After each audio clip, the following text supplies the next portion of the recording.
மாதாஜி இன்னைக்கு மீட்டிங் கேன்சலுங்களா? இந்த கிளாஸ் இருக்குமா அது ஆரம்பிச்சுட்டே இருக்கேன். இல்ல ஒருத்தருமே காணலையே. இல்லை இருக்கிறது எல்லாம் யூடியூப்ல பாத்துக்கலாம்னு நினைச்சிட்டு இருக்காங்க. நான் அட்டண்டன்ஸ் இல்லைன்னா சர்டிபிகேட் தர மாட்டேன்னு அவங்களுக்கு தெரியல இன்னும்.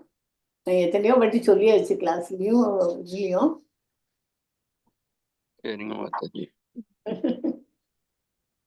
பார்ப்போம் எத்தனை நேரம் வராங்களோ வரவங்க. பட் நான் எனிவே இந்த சாப்டர் இன்னைக்கு 6th சாப்டர் இன்னைக்கு சொல்லி கொடுத்துருவேன். நான் நெக்ஸ்ட் வீக்ல இருந்து நினைக்கிறேன் அந்த யூடியூப் லிங்கையே நான் போட வேண்டாம்னு பாக்குறேன். எதுக்காக போடணும் யூடியூப் லிங்க்? அது போட்டா தான் இங்க அப்போ ஆட்டோமேட்டிக்கா வந்துட்டான்னு ஆனும். ஆமா.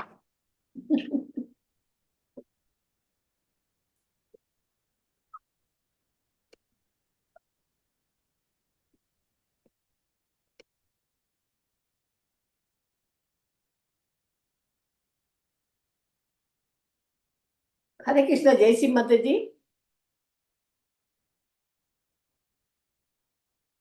இல்ல இப்ப லிங்க்ல யாருமே இல்லைங்க மாதாஜி. நீங்களும் நான் மட்டும்தான் இருக்கிறோம். 2 பேரும் தான் இருக்கிறோம். அப்படியா? ஜெய்ஸ்ரீ மாதாஜி மாதாஜி இல்ல, ரிலீவ் ஆயிட்டாங்க போல இருக்கு. அவங்க 2 பேரும் போயிட்டாங்களா?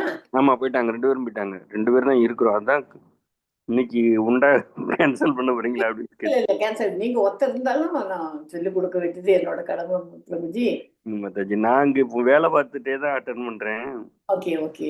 அதனால இப்போ ஃப்ரீயா இருந்ததுன்னா கேட்டுட்டு இருப்பேன் மாதாஜி. இடையில ஏதாவது வேலை வந்துட்டுன்னா விட்டுருவேன். Okay okay okay. சரிங்க மாதாஜி. நன்றிங்க மாதாஜி. ஸ்டார்ட் பண்ணிச்சு இந்த வாட்ஸ்அப்ல இருந்து காப்பி பண்ணி இருக்கேன். போக மாட்டேங்குது.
ஹரே கிருஷ்ணா பிரபுஜி.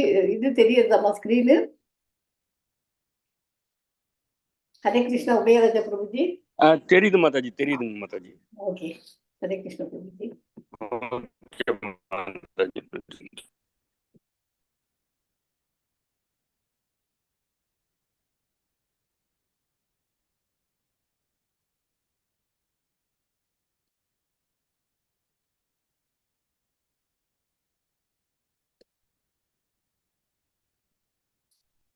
ஹரே கிருஷ்ணா பிரபுஜி. இன்னைக்கு வந்து சாப்டர் 6க்கு தியான யோகா படிக்க போறோம். எல்லாருக்கும் அன்பான மாலை வணக்கங்கள். ஹரே கிருஷ்ணா உபயராஜ பிரபுஜி உங்களுக்கு தான் மாலை வணக்கங்கள்.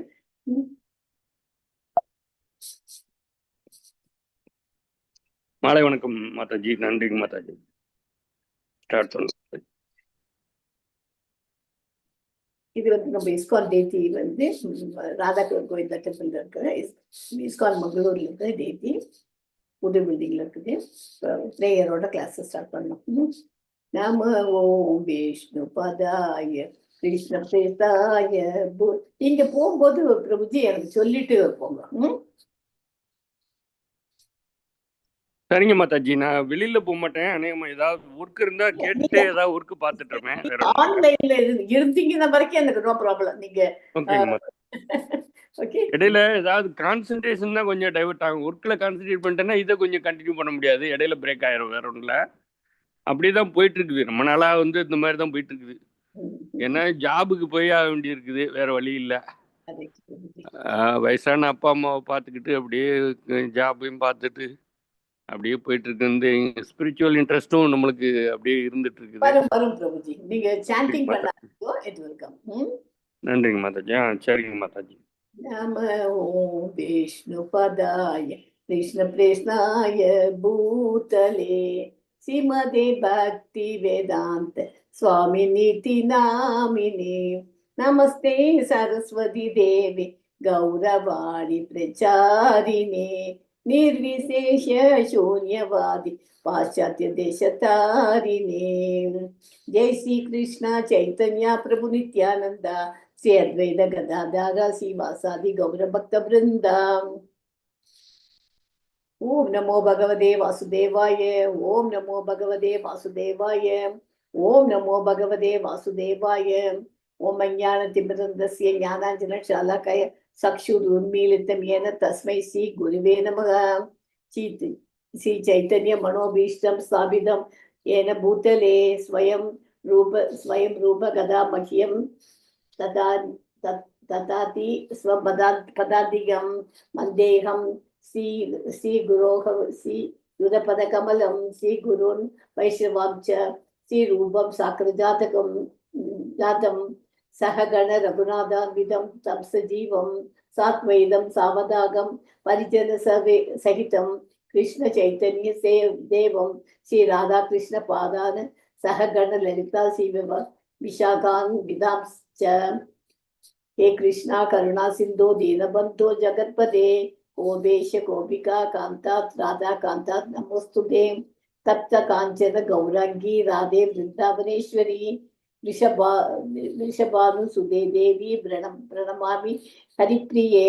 वाञ्छाकल्पतरूपस्य च कृपा सिन्धुभ्येव च पतितानां पावनेभ्यो वैष्णवेभ्यो नमो नमः।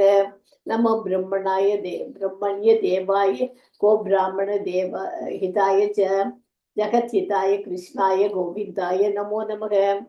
नमो महावदान्त्याय कृष्ण प्रेम प्रदाय दे कृष्णाय कृष्ण चैतन्य नामने गौरद्विषे नमः।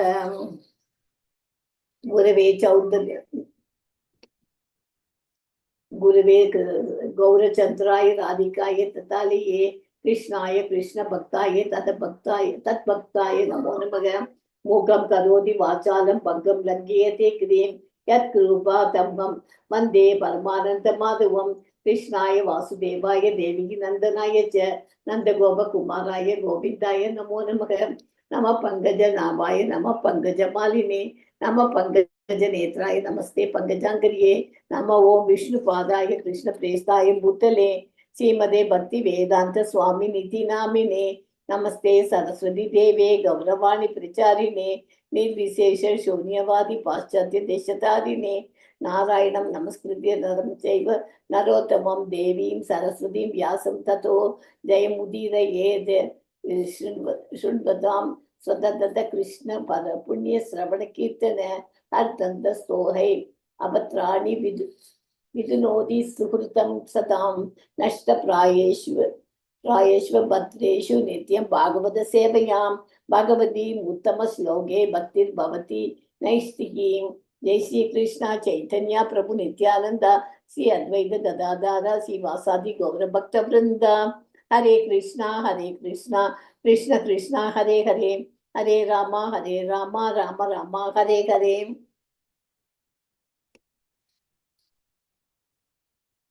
ஸோ இந்த சாப்டர் வந்து போன சாப்டர் நம்ம எப்படி படித்தோம், நிஷ்காம கர்மா அப்படின்னா இந்த வேலையை துறப்பதை விட எளிதானது.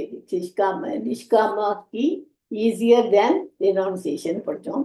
அப்புறம் வந்து நிஷ்காமா வந்து எப்படி செய்யறது, அறிவின் தளம் 3 செய்பவர்களை அறிவது, அமானுஷத்தின் மீது கவனம் செலுத்துவதன் மூலம் விடுதலை, அஷ்டாங்க யோகத்தின் மூலம் விடுதலையின் மேடையில் அமைதி. இதெல்லாம் 5வது சாப்டர்ல நம்ம படிச்சிடணும்.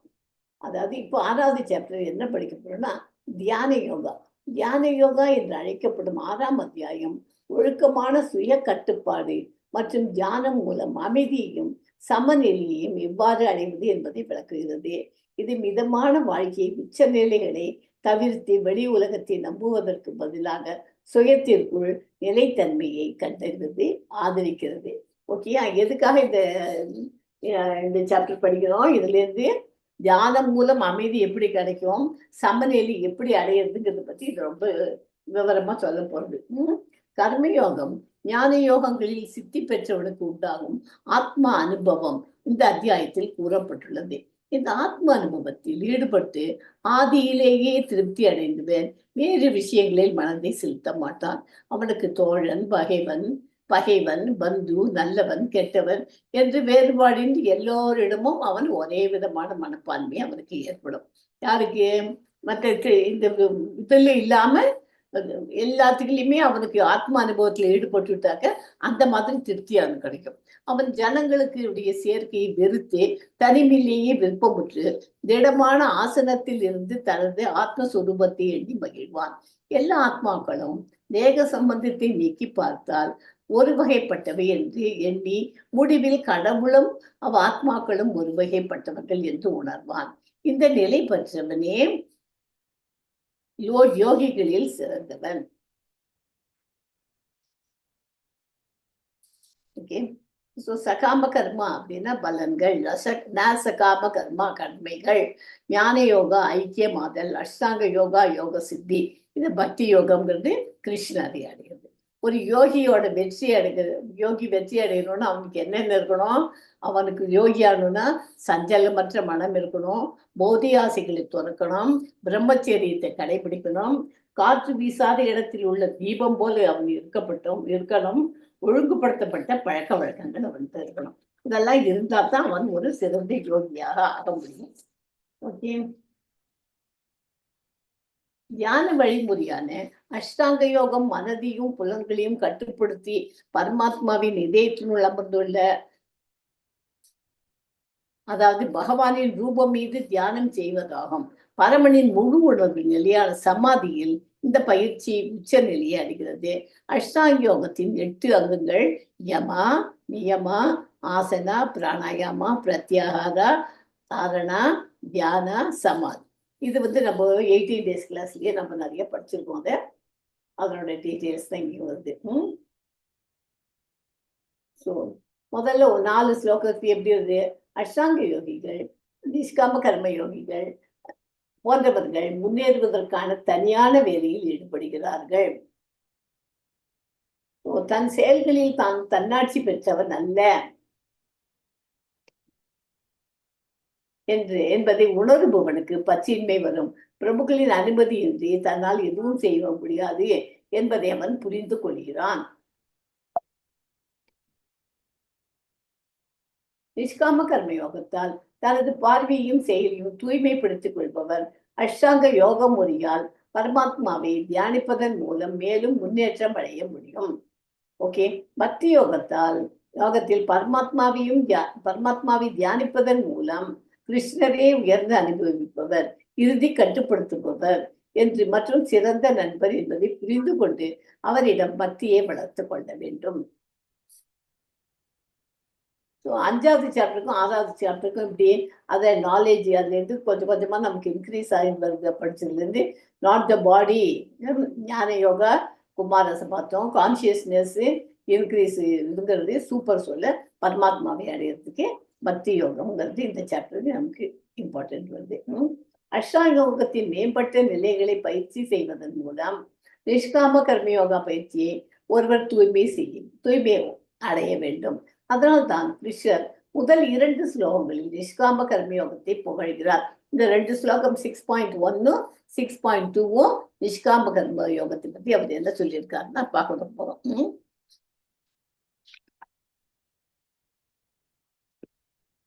ஒரு நிமிஷம்.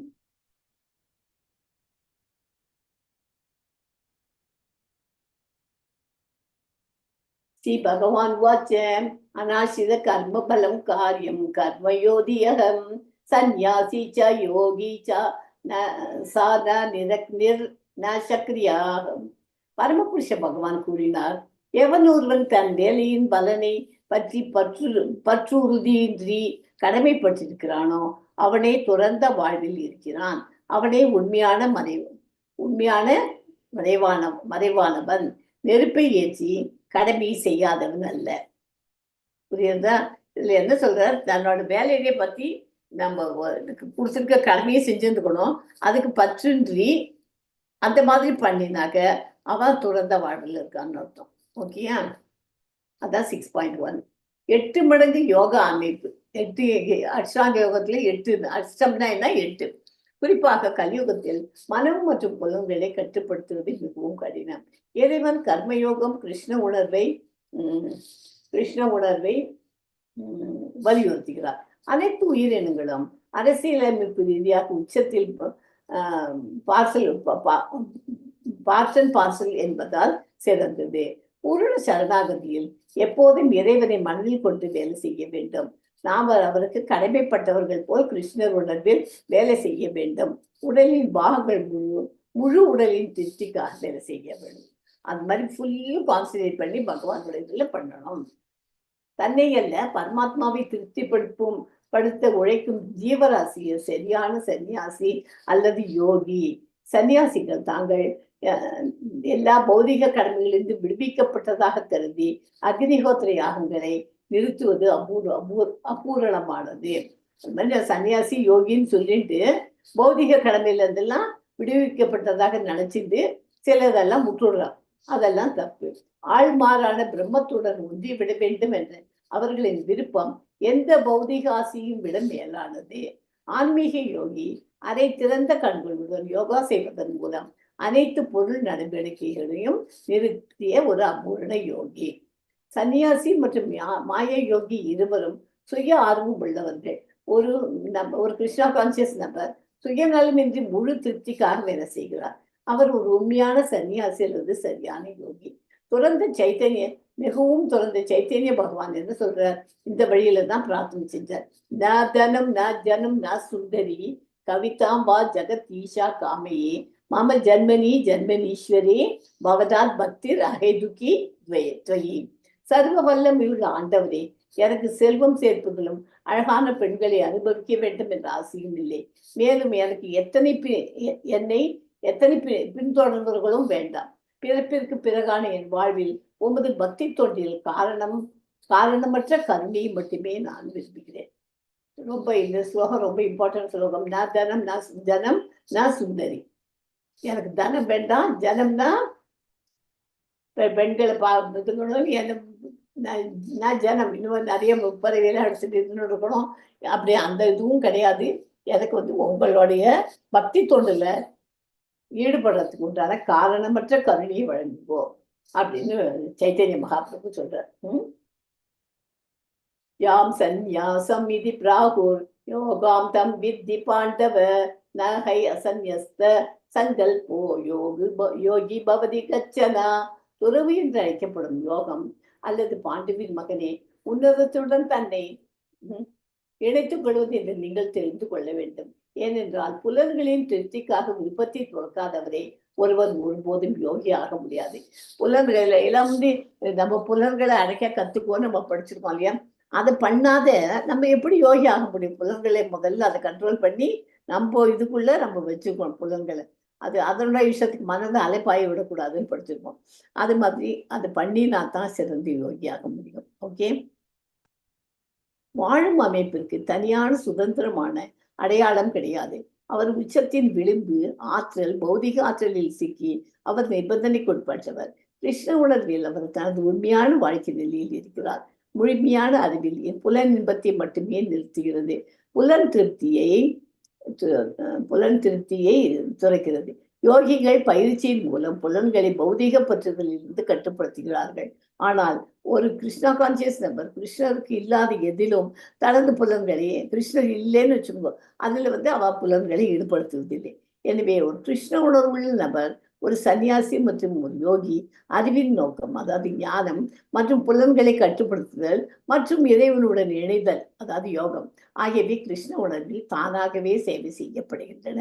ஒரு உயிருள்ள பொருளின் உண்மையான நோக்கம் அனைத்தும் சுயநல திருப்தியையும் விட்டுவிட்டு பரமாத்மாவை மட்டுமே திருப்திப்படுத்துவதாகும். ஓகேயா?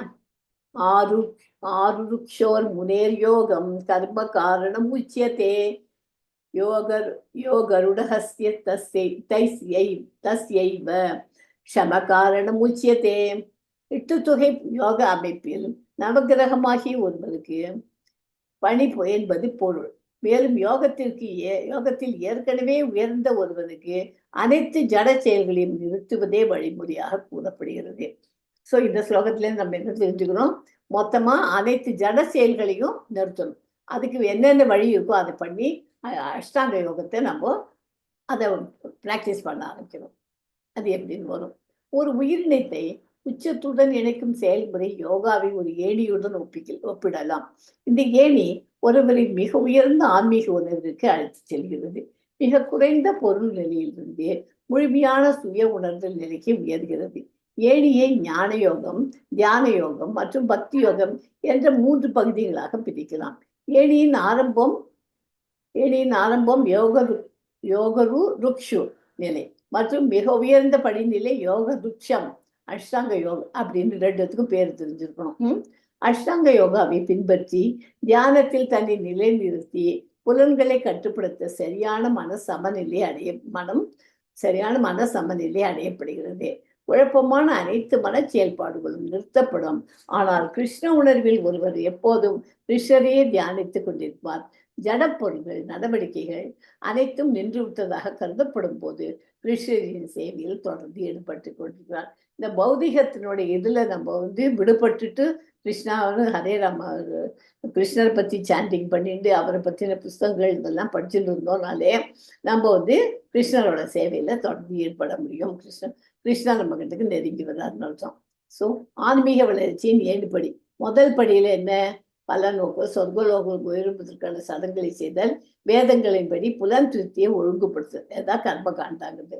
அப்புறம் ஸ்டெப் 1ல ஒருவன் உழைப்பின் பலனை துரத்தல், அது கர்மயோகா, நிஷ்காம கர்மா. அப்புறம் ஸ்டெப் 2ல ரினவுன்சிங் ஃப்ரூட்ஸ், அது எப்படி? 2வது துரத்தல் பிரம்மம் தவம் பற்றிய ஊக அறிவு, அதை ஞான யோகா. அப்புறம் ஸ்டெப் 3ல 8 மடங்கு பாதையின் மூலம் புலன்களை துரத்தல், அறிவு மனம் மற்றும் புலன்களை கட்டுப்படுத்துதல், பரமாத்மாவை பற்றிய தியானம், இதயத்திற்குள் உள்ள பரமாத்மா, இது அஷ்டாங்க யோகா. அப்போ சமாதி நிலை வந்தாச்சுன்னா ரீச் பண்றவங்க பார்க்க போறோம். ஸ்டெப் 4 பகவான் கிருஷ்ணருக்கு அன்பான பக்தி சேவை தான், அதுதான் பக்தி யோகம்.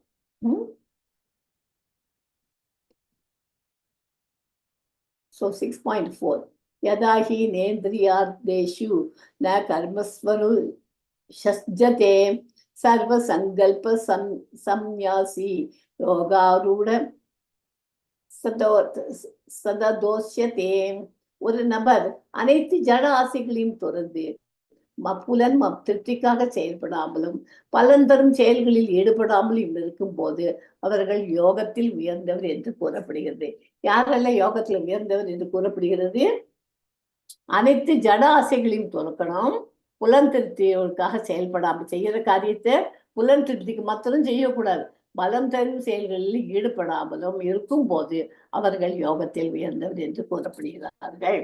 ஓகே,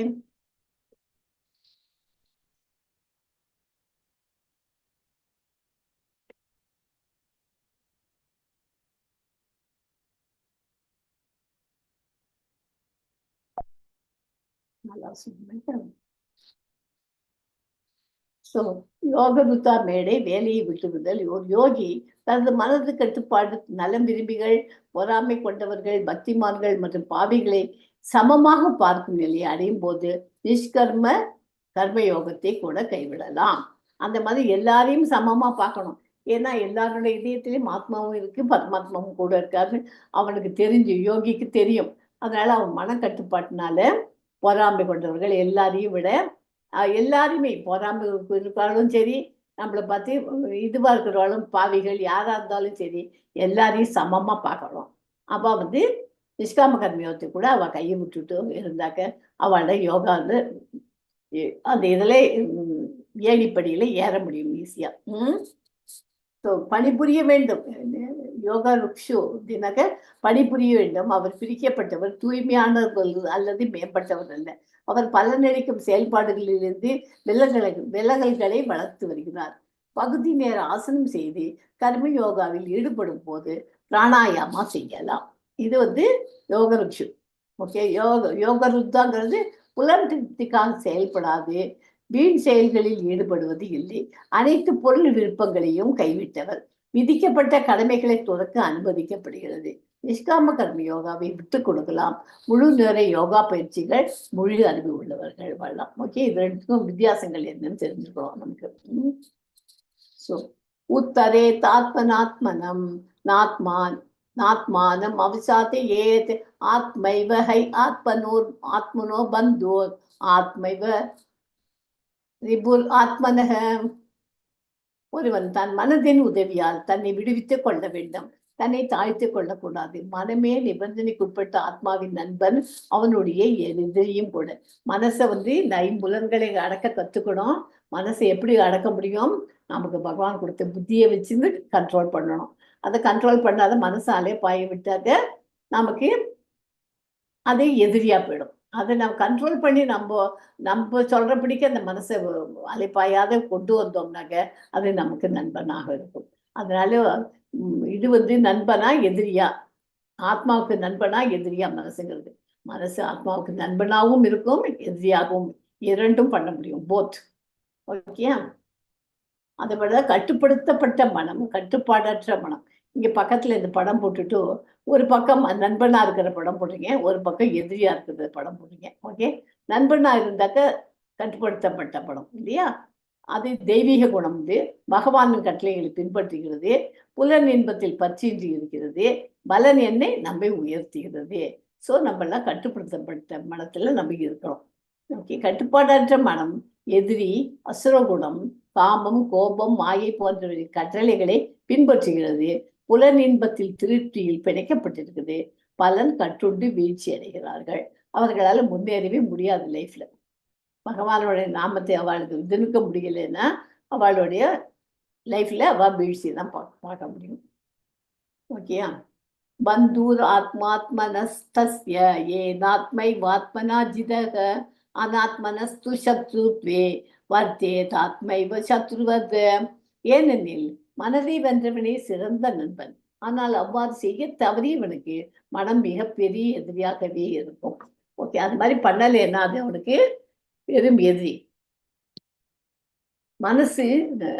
மனதை நண்பனாக செயல்படும்படி கட்டுப்படுத்துவதன் மூலம் அஷ்டாங்க யோகாவின் பயிற்சியின் நோக்கமாகும். மனதை கட்டுப்படுத்தாமல் வெறுமனே வெளிக்காட்சிக்காக செய்யப்படும் யோகம் பலனற்ற கால விரியமே. மனதை அடக்க முடியாதவன் எப்பொழுதும் மிகப்பெரிய விரோதியுடன் வாழ்கிறான். ஓகேயா?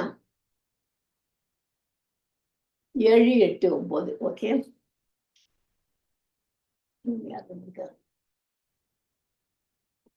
ஒரே நிமிஷம்.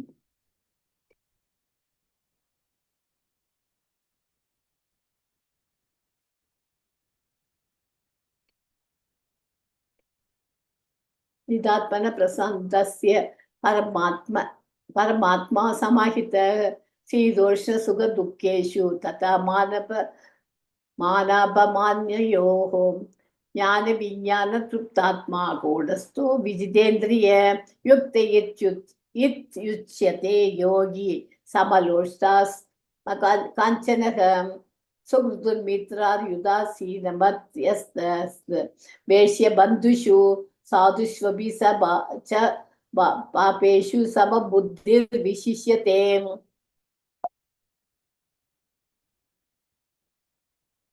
மனதை வென்றவனுக்கு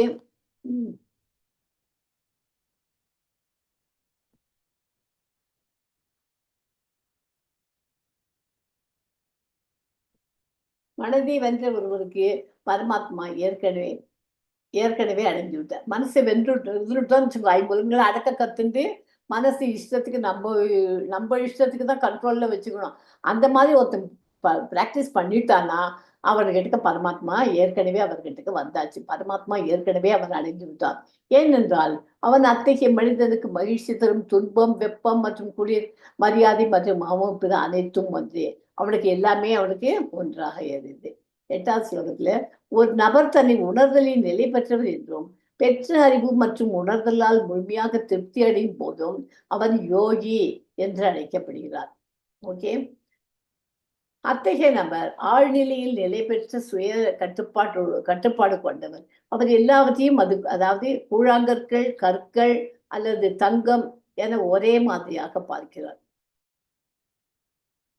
நேர்மையான நலம் விரும்பிகள், பாசமுள்ள அருளாளர்கள், நடுநிலையாளர்கள், மத்தியஸ்தர்கள், பொறாமை கொண்டவர்கள், நண்பர்கள் மற்றும் எதிரிகள், பக்திமான்கள் மற்றும் பாவிகள் அனைவரையும் சமமான மனதுடன் மதிக்கும் ஒருவர் இன்னும் முன்னேறியவராக கருதப்படுகிறார். இப்ப நம்ம எல்லாம் வந்து ஒரு இடத்துக்கு போறோம்னு வச்சுக்கோ, அந்த இடத்துல வந்து கொஞ்சம் வந்து பிச்சைக்காரர்கள் அவளெல்லாம் உள்ள சேர்க்கிறோமோ சேர்க்கணும். ஆனா எல்லார்கிட்டையும் ஆத்மாவும் பரமாத்மாவும் இருக்கு தெரிஞ்சுது. எவன் ஒருத்தன் எல்லாத்தையும் சமமாக பார்க்க கத்துக்கிறானோ அவன் தான் சிறந்த யோகியாக முடியும். ஓகே, அவன் அந்த மாதிரி யோகியா இருக்கிறதுக்கெல்லாம் அவன் யோகியா இருக்கிறவனுக்கு அவனுக்கு தப்புல தங்கத்தை கொண்டு போய் வைங்கோ, தங்க கட்டிய வெள்ளி கட்டிய வைங்கோ, ஒரு மண்ணு கட்டிய வைங்கோ, ஒரு கல்லை வைங்கோ, எல்லாம் அவனுக்கு ஒண்ணுமா. அதுல இருந்து தங்கம் விலை ஜாஸ்தி அப்படின்னு நம்மள மாதிரி இருக்கிறவங்க நம்ம தான் பார்ப்போம். அவள்லாம் அது யோகியா இருக்கிறவங்க அது எதுவுமே வித்தியாசம் பார்க்க மாட்டான்.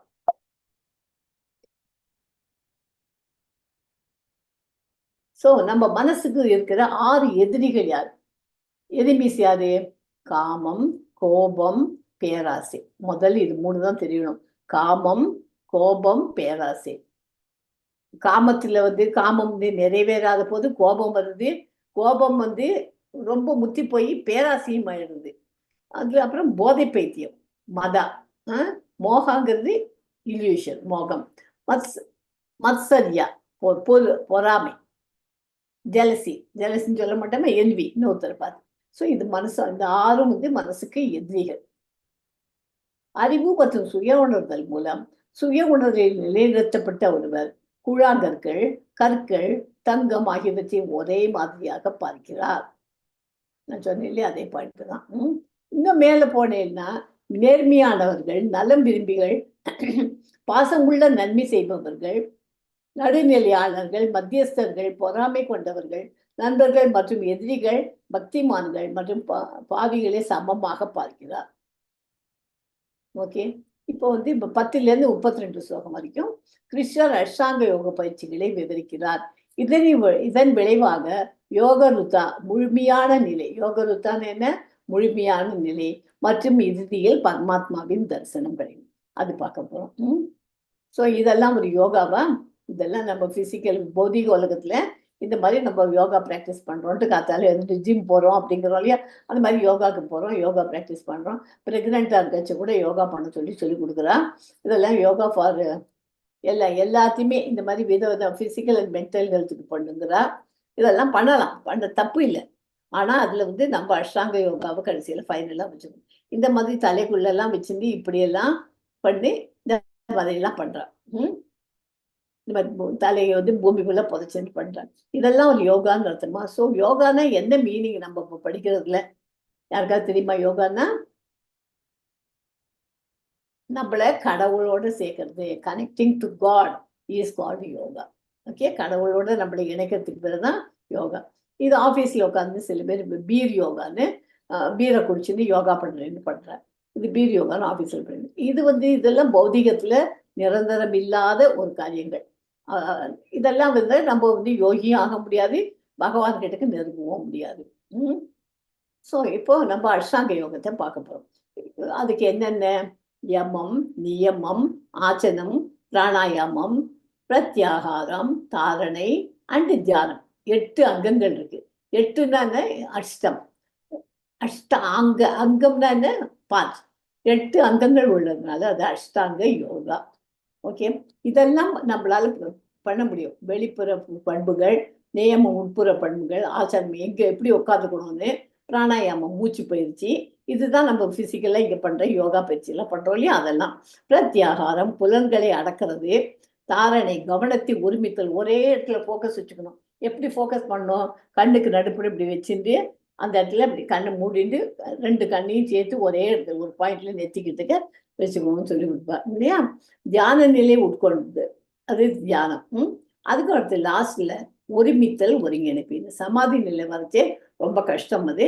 அது ஆனா பண்றா எல்லாரும், பண்ண முடியாது. யோகி ஆகணும்னா அதெல்லாம் பண்ணலாம். ஓகே. யமானா என்ன? தனிமையில் வாழ வேண்டும், எப்போதும் தனது மனதை கவனமாக கட்டுப்படுத்த வேண்டும். நியமான இதெல்லாம் எந்தெந்த ஸ்லோகத்துல வருதுன்னு எழுதியிருக்கேன். யமாங்கிறது 6.10ல வருது, நியமா வந்து 17, ஆசனம் வந்து 14, 11 to 14, பிராணாயாமம் 5வது சாப்டர்லயே படிச்சுட்டோம், 5.29ல படிச்சிருக்கோம். இது பார்த்துக்கலாம். உண்ணுதல் கவனமாக கட்டுப்படுத்த வேண்டும், அதுதான் யமா. தனிமையில வாழ வேண்டும். இது நியமா வந்து உண்ணுதல், உறங்குதல், வேலை செய்தல் மற்றும் பொழுதுபோக்குதல் போன்ற பழக்கங்களில் நிதானமாக இருக்க வேண்டும். இதுதான் நியமா. கரெக்டா ஃபோக்கஸ் பண்ணி உண்ணுதல்னா அன்லிமிட்டடா சாப்பிடக்கூடாது, எவ்வளவு வேணுமோ அது மாத்திரம் சாப்பிடணும். உறங்குறது ஒரு பர்டிகுலர் டயத்துல தூங்கணும், நேரத்தோட தூங்கணும், நேரத்தோட எழுந்துக்கணும். எல்லாத்தையும் ஒரு அளவோட பண்றதுதான் நியமா சொல்லி கொடுக்குறேன். ஆசனம், ஆசனத்துல வந்து ஒரு புல்லை தரையில போட்டு, குசா புல்னா என்னது, இந்த இதுல எல்லாம் வந்து பிராமணன்ஸ் எல்லாம், பண்டிட்டெல்லாம், பிராமணர்கள்லாம் ஒரு தர்பைன்னு ஒரு புல் எடுத்துன்னு வருவா. அதை எடுத்துன்னு வந்து தரையில இப்படி இப்படி பெருக்கிட்டு அந்த இடத்த சுத்தம் பண்ணிட்டேன்பா. அந்த மாதிரி அந்த தரையில கொஞ்சம் போல போட்டுட்டு அதுக்கு மேல மான் தோலால மூட வச்சு, அது மேல எப்படி உயரமாவும் இருக்கக்கூடாது, குறைவாகவும் இருக்கக்கூடாது, ஒரு புனிதமான இடத்துல அமர்ந்துருந்தா ஆசனம் பண்ணணும், உட்காந்துக்கணும். தனது உடல், கழுத்து மற்றும் தலையை நேர்கோட்டில் நிமிர்ந்து பிடித்து மூக்கின் நுனியை சீராக பார்க்க வேண்டும். அங்கிருந்து கண்ணு மூடி நான் சொன்னேன் இல்லையா, அது மூக்கினோட நுனியை பார்க்க வேண்டும். இவ்வாறு கலவரமற்ற அடக்கமான மனதுடன் பயமற்ற உடல் உறவில் இருந்து முற்றிலும் விடுபட்டு பகவானை நினைச்சிட்டு தியானிக்க வேண்டும். பிராணாயாமம் அதை போன சாப்டர்ல படிச்சது. வெளிச்செல்லும் மூச்சை உள்வரும் மற்றும் உள்வரும் மூச்சை வெளிச்செல்லும் இடத்திற்கு நகர்த்துவதை நிறுத்தி கடைசியில் மயக்க நிலையில் இருக்கணும். ஓகே. அதாவது மூச்சை இழுக்கிறோம், அப்புறம் வெளியில விடுறோம், மறுபடியும் இருக்கிறோம், மறுபடியும் வெளியிடுறோம். இதெல்லாம் பண்றதுதான் பிராணாயாமம். ஓகே. பிரத்யாகார அது 15வது ஸ்லோகம் இதுல. அதில் பொருள் ஏற்பு நிறுத்தம். தாரணா அவரது 18வது ஸ்லோகம். மன செயல்பாடுகளை ஒழுங்குபடுத்துகிறார், மற்ற அனைத்து பொருள் ஆசைகளும் இல்லாத ஆழ்நிலையில் இருக்கிறார். அவர் யோகத்தை அடைந்ததாக கூறப்படுகிறது. தியானம் 19வது ஸ்லோகம். காற்றில்லாத இடத்தில் விளக்கு அசையாதது போல மனதை கட்டுப்படுத்தும் ஆழ்நிலைவாதி ஆன்மாவின் தியானத்தில் எப்போதும் நிலைத்திருக்க முடியும். தியானத்துல வந்தாச்சுனாலே நம்ம எல்லாமே நிறைவேறது. நிறைய அஷ்டாங்க யோகத்துல நிறையவே பயிற்சி பெற்றிருக்கோம்னு அர்த்தம். வழக்கு வந்து காத்து இல்லாத இடத்துல வச்சிருக்கேன்னு வச்சுக்கோங்களேன், அந்த வழக்கு எங்கேயாவது அசையமா பாக்குறதுக்கு அப்படி முத்து மாதிரி இது மாதிரி இருக்கும் இல்லையா. அந்த மாதிரி நம்ம மனசை கட்டுப்படுத்திட்டு இருக்கணும். அந்த மாதிரி பண்ணாலே அதுவே ஆன்மாவின் தியானத்தில் எப்போதும் நிலைத்திருக்க முடியும். சமாதிங்கிறது மிகப்பெரிய சிரமத்தின் மத்தியிலும் ஒருவர் அசைவது இல்லை. இது உண்மையில் பொருள் தொடர்பு மூலம் அனைத்து துன்பங்களிலிருந்தும் உண்மையான விடுதலை. ஓகே. ஒவ்வொரு இதையும் பத்தி விவரமா சொல்லியாச்சு. இப்ப 10, 11, 12 படிக்கலாம். யோகி யுஞ்சீத சதகமாத்மானம் ரகசிஸ்திதஹ ஏகாகி யதசித்தாத்மா நிராசிர பரிக்கிரஹ சுசௌ தேஹே பிரதிஷ்டாபிய ஸ்திரமாசனாத்மனஹ நாத்யுச்சரிதம் நாதிநீசம் சைலாஜின குணோத்ரம் தத்ரேகாக்ரம் மனக்ருத்வா யதசித்தேந்திரிய கிரியா உபவிஷ்யாசனே யுஜ்ஞாத் யோகமாத்ம விசுத்தையே. யோகி யாருக்கும் தெரியாதவனாக தன்னந்தனியாக இருந்து கொண்டு சித்தத்தையும் தன்னையும் அடக்கி கொண்டு ஆசையற்றவனாய் பொருள்கள் எதுவும் இல்லாதவனாய் எப்பொழுதும் தன்னை ஒன்றுபடுத்த வேண்டும், அதாவது தன்னில் நிலை பெற்றிருக்க வேண்டும். அதுதான் யமா. 6.10. அப்புறம் 11லேருந்து 14 வரைக்கும் ஆசனம். எப்படிப்பட்ட ஆசனம் பண்ணணும்? சுத்தமான இடத்தில், உறுதியானதும் அதிக உயரமும் இருக்கக்கூடாது, அந்த உயரமாவும் இருக்கக்கூடாது, கீழானமும் இருக்கக்கூடாது. அதிகமான உயரத்துல இருந்தாக்க கீழே விழுந்துடலாம். அதனால தாழ்வான இடத்துல உட்காந்தாக்க பூச்சிகள் தொந்தரவு கொடுக்கும். அதனால முதல்ல வந்து கீழே வந்து தர்பை புல்லை போட்டுட்டு அது மேல தோலை போட்டுட்டு இது துணியை போட்டுட்டு அதுக்கு மேல இது தோலையும் போட்டு மாந்தோலையும் போட்டு அது மேல விரிச்சு அமர்ந்து தண்ணி நின்று அதுல உட்காந்து பிராக்டிஸ் பண்ணணும். அதான் ஆசனம். அப்புறம் அது 6.12 அந்த ஆசனத்தில் அமர்ந்து மனதை ஒருமைப்படுத்தி சித்தம் இந்திரியம் இவைகளின் செயல்களை அடக்கி தன்னை தூய்மைப்படுத்துவதற்காக யோகம் பயில வேண்டும். அந்த யோகம் பயிலுங்கிறது அந்த மாதிரி உட்கார்ந்து கண்ணை மூடிட்டு ரெண்டு கண்ணையும் கொண்டு வந்து இந்த மூக்கு நுழிய கான்சென்ட்ரேஷன் பண்ணாலே இதெல்லாம் அடக்கிறதுக்கு நமக்கு பிராக்டிஸ் பண்ண முடியும். 13, 14, 15 சமம் காய சிரோக்ரீவம் தாரயன்னச்சலம் ஸ்திர சம்பிரேஷ்ய நாசிகாக்ரம் ஸ்வம் திசச்சானவலோகயன் பிரசாந்தாத்மா விகதபீர் பிரம்மச்சாரி விரதே ஸ்தித மனசம்யம்ய மச்சித்தோ யுக்த ஆசீத மத்பர யுஞ்சன்னேவம் சதாத்மானம் யோகி நேதமானச சாந்திம் நிர்வாண பரமாம் மத் சம்ஸ்தா மதிகச்சதி. உடல், தலை, கழுத்து இவைகளை நேராகவும் அசையாமலும் வைத்துக் கொண்டு உறுதியாய் இருந்து கொண்டு தன்னுடைய மூக்கு நுனியை பார்த்து கொண்டு வெளி உலகை பாராமல் இருக்க வேண்டும். அதான் 13வது ஸ்லோகம். 14வது அமைதியான உள்ளத்தை உடையவன், பயம் நீங்கிவன், பிரம்மச்சரியத்தில் நிலை பெற்றவன், மனதை அடக்கி சித்தத்தை என்பால் வைத்தவன், அதாவது என்பால் கிருஷ்ணரிடம் வைத்தவன், என்னையே குறிக்கோளாக கொண்டு யுக்தனான ஏற்கனவே கர்மயோகத்தை நிறைவு செய்வதனாக அமர்ந்திருக்க வேண்டும். பிரத்யாகாரா 6.15 இவ்விதம் எப்போதும் மனதை தியானத்தில் நிறுத்தி உள்ளத்தை அடக்கிய யோகியானவன் என் மேலான நிலையில் நிர்வாணத்தை பெற்று சாந்தியை அடைகிறான். மற்ற எல்லா யோகங்களும் பக்தி யோகத்தின் இலக்கை நோக்கி முன்னேறி வருகின்றன. கர்மயோகாக்கு அப்புறம் ஞான யோகா, அஷ்டாங்க யோகா, அப்புறம் பக்தி யோகா தான் ஃபைனல் இல்லையா? ஸோ ஃபர்ஸ்ட் 6 சாப்டர்ஸ் கர்மயோகா படித்தோம், செகண்ட் 6 சாப்டர்ஸ் பக்தி யோகா படிக்கிறோம், லாஸ்ட் 6 சாப்டர்ஸ் ஞான யோகா. ஸோ ஏன் அந்த பக்தி யோகா தான் ஃபைனல் கிரேட், அப்போ ஏன் நடுவில் வந்திருக்குன்னு யாராவது கேட்கலாம். கேட்டா கூட நம்ம வந்து உங்களுக்கு ஒரு எக்ஸாம்பிள் முதல்ல ஸ்டார்டிங்ல சொல்லி கொடுத்துருக்கேன். ஒரு சாண்ட்விச் பண்றோம், முதல்ல ஒரு பிரெட், அதுதான் கர்மயோகா. நடுவில் வைக்கிறது இது இருக்கு இல்லையா, நடுவில் வைக்கிற வெஜிடபிள்ஸ் எல்லாம் வைக்கிறோம் இல்லையா, அதுதான் பக்தி யோகா. அதுக்கு மேல வைக்கிற யோகா தான் இது பிரெட் தான் ஞான யோகா. அதை ஞாபகம் வச்சுக்குவோம். ஸோ கர்மயோகா படிச்சோடனே பக்தி யோகா ஏன் பக்தி யோகாவுக்கு வந்துட்டு, ஸோ பக்தி யோகா தெரிஞ்சாதான் ஞான யோகா உங்களுக்கு புரியும். ஸோ கர்ம யோகாவும் ஞான யோகாவும் தெரிஞ்சாதான் பக்தி யோகத்தை அடைய முடியும் அப்படின்னு ஃபைனலாக கொண்டு கொடுக்கணும். ஓகேயா? இந்த பக்தி யோகாங்கிறது என்ன, அதுல 3 கர்ம யோகாவும் வருது, ஞான யோகாவும் வருது, பக்தி யோகாவும் 3 வருது. அதனால செகண்ட் சாப்டர் ரொம்ப ரொம்ப இம்பார்ட்டன்ட். ஏன் சொல்றோம், அதுல வந்து 3 விதமான யோகங்களும், அதுல கர்மயோகா, ஞான யோகா, பக்தி யோகம் 3 இருக்கு. அதாவது பக்தி யோகம்ங்கிறது உயர்ந்த யோகம், அதிகபட்ச பலன்கள் கொடுக்கிறது, குறைந்தபட்ச பயிற்சி, தகுதிகள் இல்லை, பாவங்கள் அற்றது, கிருஷ்ணரின் கட்டுப்பாட்டில் உள்ளது. ஓகே, ஸோ அடுத்து 6.16 நாடி அஷ்ணதாஸ்து யோகோஸ்தி ந சைகாந்தம் அனஷ்ணதः ந சதி ஸ்வப்னசீலஸ்ய ஜாகிரதோ நைவ அர்ஜுனா. ஓ அர்ஜுனா, ஒருவர் அதிகமாக சாப்பிட்டாலோ அல்லது குறைவாக சாப்பிட்டாலோ, அதிகமாக தூங்கினாலோ அல்லது போதுமான அளவு உறங்காமல் இருந்தாலோ அவன் யோகியாக மாற வாய்ப்பே இல்லை. ஓகேயா? நமக்கு ஒரு ஐட்டம் நமக்குலாம் பிடிச்சிட்டுனா அது விழுந்து எப்போது நிறைய சாப்பிட்டு ஓவர் ஈட்டிங் பண்ணிடுறோம். இல்லை வேண்டான்ட்டு போகிறோம் கொஞ்சமாக போகிறோம் இன்னைக்கு அப்படின்னு கொஞ்சமாக சாப்பிடுறதும் தப்பு. அதுக்கு அதே மாதிரி ராத்திரி தூங்க வேண்டிய நேரம்ங்கிறது குறிப்பிட்ட டைம் வரைக்கும் தான் 6 மணி நேரம் தூங்கினா போகிறோம். அதே மாதிரி போகிறோம். அதுக்கு மேலே 10 மணி நேரம் 12 மணி நேரம் தூங்கிட்டு இருந்தா, அப்புறம் தூங்காமையும் இருந்தா, ராத்திரி ஃபுல்லும் உட்காந்துட்டு பாத்தி அது இதுன்னு போயிட்டு தூங்காமையும் இருந்தாக்க அவனுக்கு யோகியாக வாழறதுக்கு வாய்ப்பே கிடையாது. யோகியாகணும்னா இதெல்லாம் இருக்கணும்.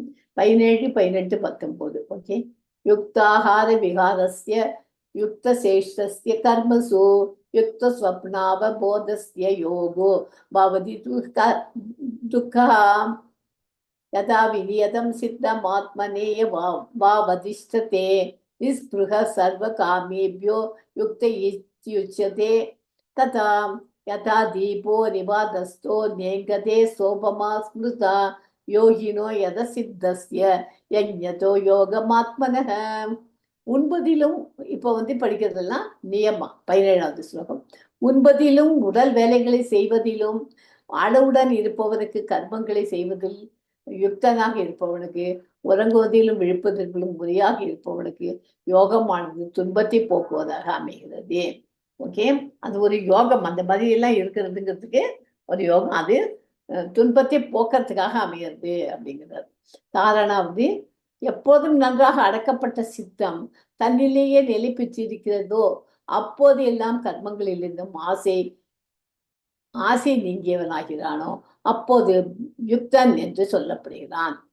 தியானம் காற்றில்லாத இடத்தில் வைக்கப்பட்ட தீபமானது எப்படி அசையாமல் இருக்குமோ அப்படியே தன்னை ஆத்மாவை தியானிக்கின்ற யோகியின் அடங்கிய மனம் அசையாமல் இருக்கும். ஓகே, 20, 21, 22, 23. யத்ரோ பிரமதே சித்தம் துத்தம் யோக சேவையா யத்ர சைவாத்மனாத்மானம் யஸ்யன்னாத்மனி துஷ்யதி சுகமாத்யந்திகம் யுத்தத் புத்தி கிராஹ்யமதீந்திரியம் வேதி யத்ர ந சைவாயம் ஸ்திதஸ்ஸலதி தத்வைத யம் லப்த்வா சாபரம் லாபம் மன்யதே நாதிகம் தஸ்மின் ஸ்திதோ துக்கேன குருணாபி விசால்யதே தம் வித்யாத்து தசம் வியோகம் யோக சஞ்சிதம் ச நிச்சயேன யோக்திவ்யா யோகோ நிர்பின்ன சேதசாம். எப்போது இதுல 20, 21, 20லேருந்து 23 ஸ்லோகம் வரைக்கும் சொல்லுங்க. 20, 21 சமாதியோட, 4மே சமாதிக்கு தான். இதுல எப்போதும் யோக பயிற்சியில் நன்கு அடக்கப்பட்டு சித்தம் அமைதி பெறுமோ, மேலும் எப்போதும் தன்னிடமே தன்னை கண்டு தான் மகிழ்வுறுகிறானோ, புத்தியினால் உணரக்கூடியதும் இந்திரியங்களுக்கு அப்பாற்பட்டதும் முடிவே இல்லாதும் எதுவோ அந்த சுகத்தை இவன் யோகியை அடைகிறான். இன்றும் அறிகிறான். இன்னும் எங்கும் நிலைத்தவனாய் தன் ஸ்வரூபத்தில் இருந்து அவன் அசைவது இல்லை. தான் எங்கும் நிலைத்திருப்பதையும் தன்னில் தானாக நிலைத்திருப்பதையும் உணர்கிறான். ரொம்ப கஷ்டம் அது. இந்த லெவலுக்கு வரத்துக்கு அஷ்டாங்க யோகத்துல அது இடத்துல பகவான் நம்மளோட கூட இருக்கிறது அர்த்தம் இல்லையா? எதை அடைந்து அதை விடவும் அதிகமான வேறு லாபத்தை மனம் விரும்புவதில்லையோ, எதில் நிலைத்திருந்து மிகப்பெரிய துன்பத்தாலும் அசைக்கப்படுவதில்லையோ, அதை துக்கத்தின் சேர்க்கையிலிருந்து பிரிந்த நிலையே யோகம் என்று சொல்லப்பட்டதாக அறிந்து கொள். கலங்காத நெஞ்சத்துடன் அந்த யோகத்தை நிச்சயமாக பயில வேண்டும். எதுக்குமே கலங்கக்கூடாது. கலங்காத உட்காந்து அந்த இதை பிராக்டிஸ் பண்ணணும். 24, 25, 26. சங்கல்ப பிரபவான் காமாம் சத்யக்த்வா சர்வாண சேஷத மனசை வேந்திரிய கிராமம் வினியம்ய சமந்ததக சனை சனை ரூப புத்தியா திருதிகிருஹீதயா ஆத்ம சம்சம்மன கிருத்வா ந கிஞ்சித் பி சிந்தயேத் யதோ நிஷ்ரதி மனச்சஞ்சலம் ஸ்திரம் ததஸ்ததோ நியம்ய ததாத்மன் ஏவ வசும் நயேத். ஒருவர் யோக பயிற்சியில் உறுதியுடனும் நம்பிக்கையுடனும் ஈடுபட வேண்டும். மேலும் பாதையிலிருந்து விலகக்கூடாது. மனக்கற்பனையால் பிறக்கும் அனைத்து ஜட ஆசைகளின் விதிவிலக்கு இல்லாமல் கைவிட்டு அதன் மூலம்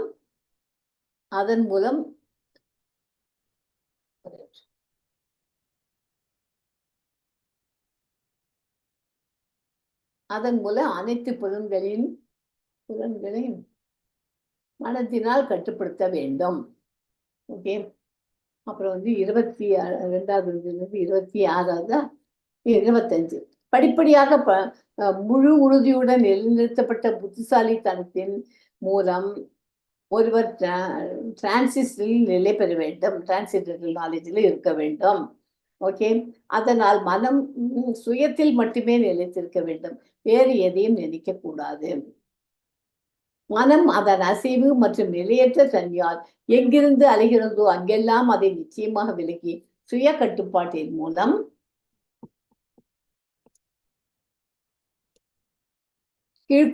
சுய கட்டுப்பாட்டின் கீழ் கொண்டு வர வேண்டும். 26 இல்லையா? ஒரு நிமிஷம், 20 லைட் போட்டு வரேன். 27, 28 ஒரு 1 மினிட்.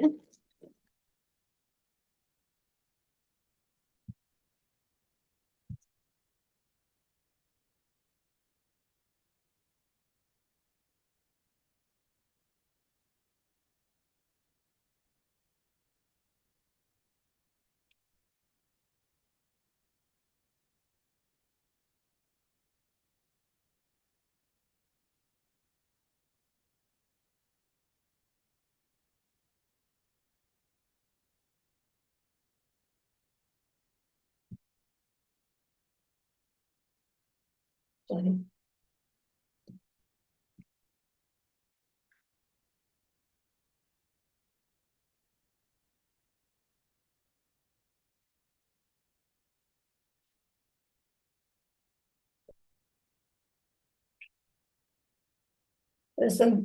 हरे कृष्णा माताजी, इंद्राणी माताजी.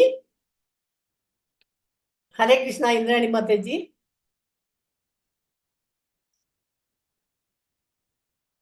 ஸ்லோகம் படிக்கணுமா நீங்க?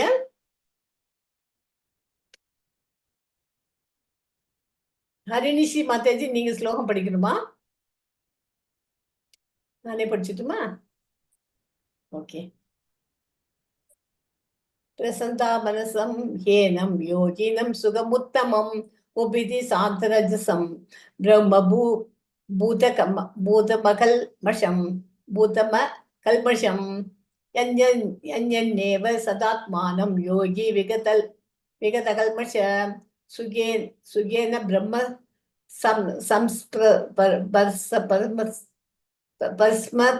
பரமத்யந்தம் சுகமனுஷ்ணுதே சர்வபூதஸ்தமாத்மானம் சர்வபூதானி சாத்மனி ஈஷதே யோகயுக்தாத்மா சர்வதி சமதர்ஷன. சாந்தமான மனதியுடையவன், ரஜோகுணத்தின் வேகம் தணிந்தவன், பாபம் அற்றவன், பிரம்மமானவன், எல்லா உயிர்களையும் தனதாக காண்பவன். இப்படிப்பட்ட யோகியை தான் உயர்ந்த சுகம் வந்து அடைகிறது. இவ்விதம் எப்போதும் மனதை தன்னிடமே நிலைநிறுத்திய பாப்பம் நீங்க பெற்ற யோகியானவன் எளிதில் பிரம்மத்தை அடைவதால் வரும் பேரானந்தத்தை அடைகிறான். ஓகே, பிராணாயாமம் போன சாப்டர்ல படிச்சிட்டோம். அது எப்படி அங்க என்ன சொல்லியிருக்கு? யோகத்தில் நிலை பெற்றவன் எங்கும் சமமான பார்வையுடையவன் தன்னை எல்லா உயிர்களிடத்திலும் எல்லா உயிர்களையும் தன்னிடத்திலிருந்து காண்கிறான். தானே எல்லா உயிர்களாகவும் ஆகியிருப்பதை காண்கிறான். எல்லா உயிரிலையும் கடவுள் இருக்கிறதுனால அது நம்ம எல்லா உயிருக்கும் நம்ம சமம் அப்படிங்கிறது அவனுக்கு தெரிஞ்சிருச்சு. 30, 31, 32 யோமாம் பஷ்யதி சர்வத்ர சர்வம் ச மயி பஷ்யதி தஸ்யாகம் ந பிரணஷ்யாமி ச மே ந பிரணஷ்யதி சர்வபூதஸ்திதம் யோ மாம் பஜத்யேக ஸ்வமாஸ்திதः சர்வதா வர்த்தமானோபி ச யோகி மயி வர்த்ததே ஆத்மௌபம் ஏன சர்வத்ர சமம் பஷ்யதி அர்ஜுன சுகம் வாயதி வா துக்கம் ச யோகி பரமோ மத. யார் என்னை எங்கும் காண்கிறானோ அதே போல் எல்லாவற்றையும் என்னிடத்தில் பிரபஞ்சத்தை எனக்குள் காண்கிறானோ அவனுக்கு, அதாவது அவன் பார்வையில் இருந்து நான் மறைவதில்லை, அவனும் எனக்கு அதாவது எனது பார்வையில் இருந்து மறைவதில்லை. 2 பேருக்குமே கண்ணுல பகவான் தெரிஞ்சுக்குவார். எல்லாத்துலயும் அவர் பகவான் நினைச்சுட்டு பார்த்தாங்க அவாக்கிட்ட பகவான் இருப்பார். யார் எல்லா உயிர்களிடத்திலிருந்தும் இருக்கும் என்னை ஒருவனே என்ற எண்ணத்தில் எல்லா உயிரிலும் இருப்பது ஒருவனே நிலைத்திலிருந்து போற்றுகின்றானோ அந்த யோகி எந்த நிலையில் இருந்தாலும் என்னிடத்திலேயே இருக்கிறான். அந்த மாதிரி யோகியானவர்கிட்ட பகவான் எப்போதுமே இருக்கிறார் அப்படின்னு தான் அர்த்தம் இல்லையா? அர்ஜுனா, யார் எங்கும் நானே அனைத்து உயிர்களாகவும் ஆகியிருப்பதைக் கண்டு அனைவரின் சுகத்தையும் துக்கத்தையும் சமமாக பார்க்கிறானோ அந்த யோகி மேலானவன் என்று கருதப்படுகிறான். அந்த மாதிரி யோகி தான் மேலானவன் என்று காணப்படுகிறான். இந்த 33 36 வரைக்கும் கொந்தளிப்பான மனதை கட்டுப்படுத்த வேண்டிய அவசியம். மனதை கட்டுப்படுத்துவது சந்தேகத்திற்கிடமின்றி கடினமான செயலாக இருந்தாலும் மனக்கட்டுப்பாடு அவசியம் மற்றும் நிலையான பயிற்சி மற்றும் பற்றின்மை மூலம் மட்டுமே பெற முடியும். இது எல்லாராலையும் பண்ண முடியாது. மனக்கட்டுப்பாடு எப்படி பண்ண முடியும்? நிலையான பயிற்சி மற்றதுல இருந்தும் டிட்டாச்சா இருக்கணும், பற்றின்மை இருக்கணும். அந்த மாதிரி இருந்தா தான் அதை பெற முடியும். ஸோ இந்த படத்துலயே அந்த மாதிரி இதுக்கு யாரு அர்ஜுனர் எப்படி அம்பவதி சொல்லிக் கொடுக்குறாரு அவரோட குரு. இந்த மாதிரி அந்த இதை பார்த்து இந்த பாடோடைய கண்ணை பார்த்து சுடு அப்படிங்கிற இது பண்ணு ஷூட் பண்ணு அப்படிங்கிறார். அப்போ இது அவன் கரெக்டாக அவரோட மற்ற கூட வந்தவெல்லாம் காம்படிஷன் மாதிரி வைக்கிறார். மற்றவெல்லாம் இலையை பார்க்குறாரு, அது மரத்தை பார்க்குறான், அது மாதிரி பார்த்துட்டு இருக்கான். ஆனால் அர்ஜுனனுக்கு தன்னோட குரு என்ன சொல்லி கொடுத்தாலும் அந்த இதில் மாத்திரம்தான் குறி போச்சு கண்ணு. ஏன்னா அதுக்கு பேர் தான் கான்சன்ட்ரேஷன், நிலையான புத்தி உள்ளவன். அது அர்ஜுனனுக்கு அதனால்தான் அவனுக்கு எல்லாத்துலேயுமே அவன் சிறந்து விளங்கினான். ஓகேயா? இது பாருங்க, இந்த இடத்துல அவன் தண்ணிக்குள்ள பார்த்து அந்த பார்த்து விடணும். அதுவும் இது இருந்தா தான், கான்சன்ட்ரேஷன் இருந்தா தான் அதுவும் பண்ண முடியும்.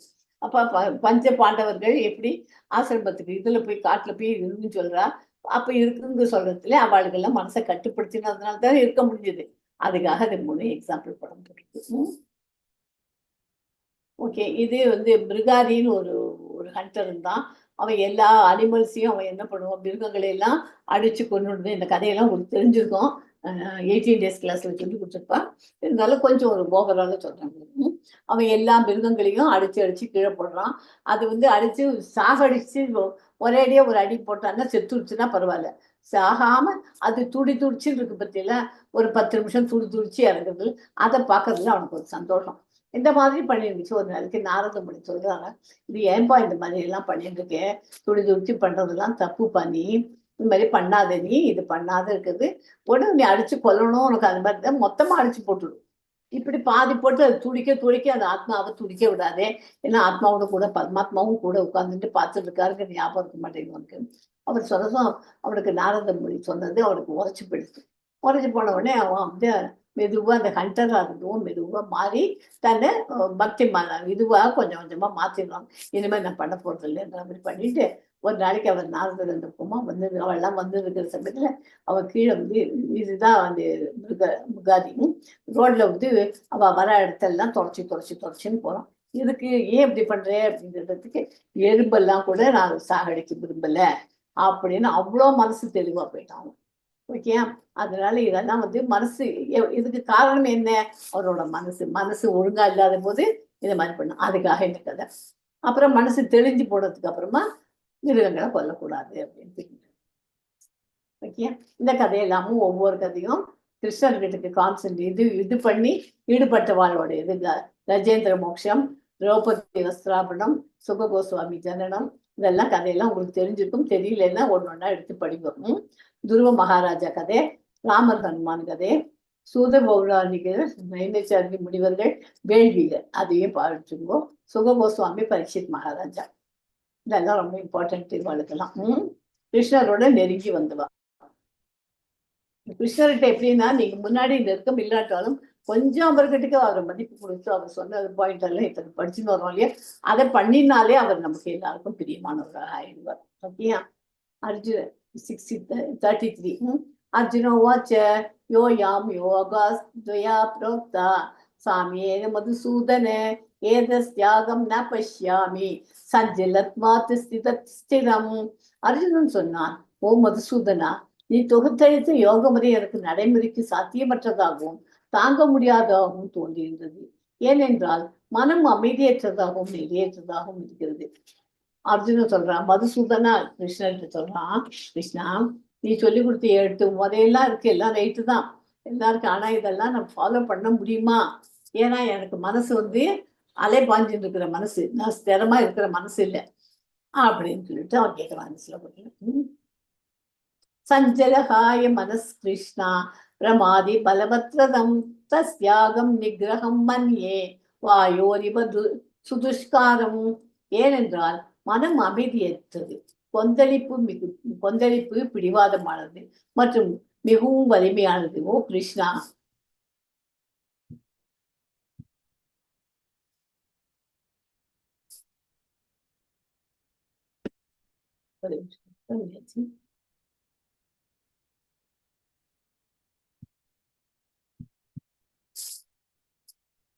கொஞ்சம் அது ஓ கிருஷ்ணா, அதை அடக்குவது காற்றை கட்டுப்படுத்தி விட கடினம் என்று நான் நினைக்கிறேன். அவர் என்ன சொல்றான் 34ல, இந்த மனசு அமைதி அது கொந்தளிப்பு ஜாஸ்தி, அலைப்பாயும். இங்க ஒரு நிமிஷம் இப்போ இங்க இருக்கும், அடுத்த நிமிஷம் பார்த்தேன்னா அமெரிக்கால இருக்கும், அடுத்த நிமிஷம் பார்த்தேன்னா யூரோப்ல இருக்கும். எல்லா இடத்துக்கும் அந்த மனசு அலைப்பாயோ, நம்ம இதுக்கு போகணும்னு நினைச்சோமே, அங்க போனோமே, அங்க இங்க எல்லாத்துக்கும் இப்படி அலைப்பாய விட்டுட்டு இருக்கோம். அதை அடக்கவே முடியாதது அந்த மனசை. நம்ம பிசிக்கலா தான் இங்க இருப்போம், மனசானது எல்லா இடமும் போயிட்டு இருக்கோம், உலகத்துல அரௌண்ட் த வேர்ல்டு போயிட்டு இருக்கோம். காற்றை கூட அடிச்சிடலாம், வீசும் காற்று, பெரிய புயல் அடிக்கிறது, அதை கூட கண்ட்ரோல் பண்ணணும்னா பண்ண முடியும். ஆனா இந்த மனசை பண்ண முடியல. இந்த ஸ்லோகம் ரொம்ப இம்பார்ட்டன்ட் ஸ்லோகம். 34. ஜட உலகம் என்னும் ரதத்தில் பயணியாக ஆத்மாவும் சாரதியாக புத்தியும் ஓட்டும் உபகரணமாக மனமும் குதிரைகளாக புலன்களும் உள்ளன. இவ்வாறு மனம் புலன்களின் சேர்க்கையால் ஆத்மா இன்ப துன்பத்தை அடைகிறான். மனதை கட்டுப்படுத்த எளிதான வழி, முக்திக்கு மிகவும் உயர்ந்த ஒரே வழி என்ன வழி? ஈஸியஸ்ட் வே இந்த கலியுகா சாண்டிங் த மகா மந்த்ரா ஹரே கிருஷ்ணா கிருஷ்ண கிருஷ்ணா ஹரே ஹரே, ஹரே ராம ராம ராம ஹரே ஹரே. இத 16 ரவுண்டு யார் பண்றாளோ அவளுக்கு அந்த இதுல எக்ஸ்பீரியன்ஸ் ஆகி அனுபவத்துல அவ சொல்லுவா, இது மாதிரி நிறையவே இது இருக்கு, எனக்கு வித்தியாசம் இருக்கு அப்படின்னு. அதனால முடிஞ்ச வரைக்கும் முதல்ல ஒரு ரவுண்டு சேன் பண்ணுங்க. ஒரு ரவுண்டுங்கிறது 108 டைம்ஸ். அதை 1ங்கிறத 4 ஆக்குங்கோ, 4 8 ஆக்குங்கோ. அது ஒரு ரவுண்டுங்கிறது எத்தனை நேரம் ஆகும்? 7 நிமிஷம் ஆகும். என்ன அதனால உட்காந்து ஒரு மெதக்கட்டோம்னா விட்டு விட்டு காத்தாலே ஒரே டயத்துல சொல்லணும் இல்லை. அப்புறம் மத்தியானம் கொஞ்சம் பண்ணும்போது, கொஞ்சம் சாயங்காலம் பண்ணணும். இப்படி பண்ணினா 16 ரவுண்டு வந்துடும். ஓகேயா?